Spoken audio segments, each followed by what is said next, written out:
So I begin my journey in Infinity Train Book 2 with the Black Market Car. A episode that really sets the stage for how, unlike in the original series where we had Tulip who had her own issues she needed to find a way to get through, we're starting with a familiar face here.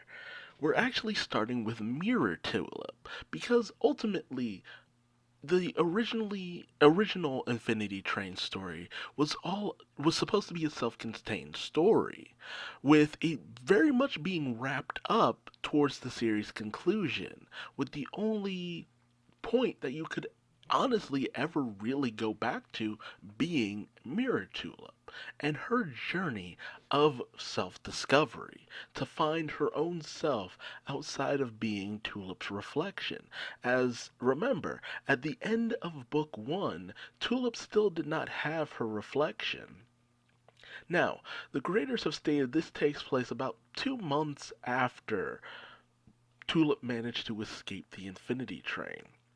And we see Mirror Tulip giving herself this complete image overhaul, trying her best to differentiate herself from OG Tulip as she explores the Infinity Train, seeing various sights, covering up any reflective surface with black spray paint in order to keep the reflective police off her tail, as she is a fugitive from the mirror world, well, the mirror car, the reflective world, whatever. And we see that they are still on the hunt for her at every possible angle, putting up wanted posters to keep a lookout for this escaped reflective fugitive. We also get to see various other characters continue their journey on the Infinity Train as 1-1 continues on as the conductor, helping get other passengers to understand what they need to do in order to eventually and hopefully get off the train one day by bringing their number down to zero. However, when it comes to Mirror Tulip, her destiny is unfortunately tied to the mirror police, the reflective police, reflective cops. It's hard to keep up with what they're supposed to be called. The flex, basically, as Tulip calls it, and they continue their dogged pursuit of Mirror Tulip, as she does not have a right to exist as a being who is supposed to be nothing but a reflection. As the main antagonist of Tulip's journey is Agent Mace, well, Special Agent Mace. As they were minor characters in the first season, here they are the main antagonists. That's kind of the thing that keeps the progression of characters going through the Infinity Train. This dogged pursuit by this force that is made to bring them low to some degree.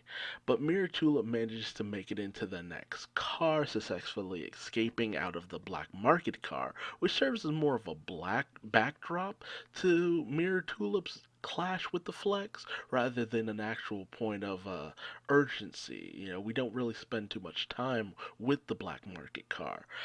And Mirror Tulip runs into this very odd deer that shows that it has this ability to become, you know, reflective. Well, I guess camouflaged, I guess is the proper word.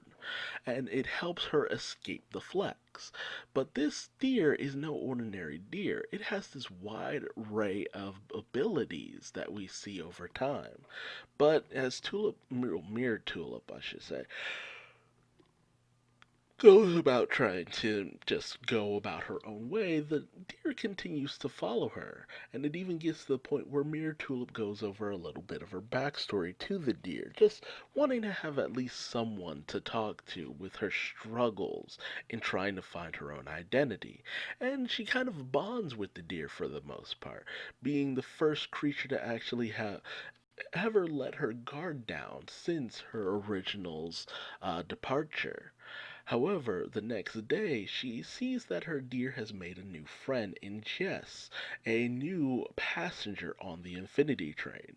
But Mirror Tulip has a little bit of an issue with Jess, as it's just like, hey, that's my dear friend. You can't own him, you can't lay claim to him, with her very much projecting her own struggles onto Jess for the most part.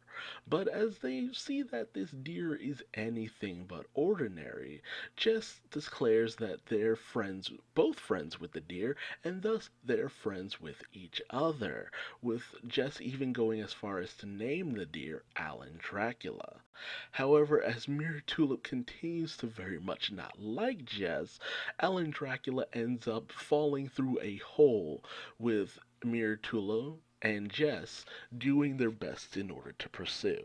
A very interesting start to a new season, and I'm interested to see where it'll go, considering it wasn't originally meant to go past that first book. But, it's great that they chose Mirror Tulip as the proxy for the audience. It keeps an air of familiarity, but also with the explanation with 1 1 in this episode helps to kind of get you up to speed.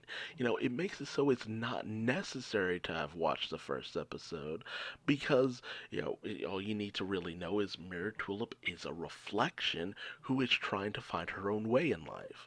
I mean, if you feel the need to go back to the first season, you can, but it's not a requirement for the for most part. And I really do appreciate that, because Tulip's story was over, but Mirror Tulip's story is only just beginning. And I can't wait to see where it goes from here on out. But hey, tell me your feelings towards this first episode, and once I get to the last episode, we'll talk about whether or not your feelings were actually something that were met. Were you feeling mixed on the continuation? Did you feel that book one was enough? Just tell me your initial thoughts going into the beginning of book two, and then we'll talk later when I get to the end of book two. It's very fascinating to go through this journey, and I hope you'll go through it with me as I continue on my adventures into the Infinity Train. But until next time, I'm Duuz-Diz-Din, and I'll see you on the other side. Bye bye.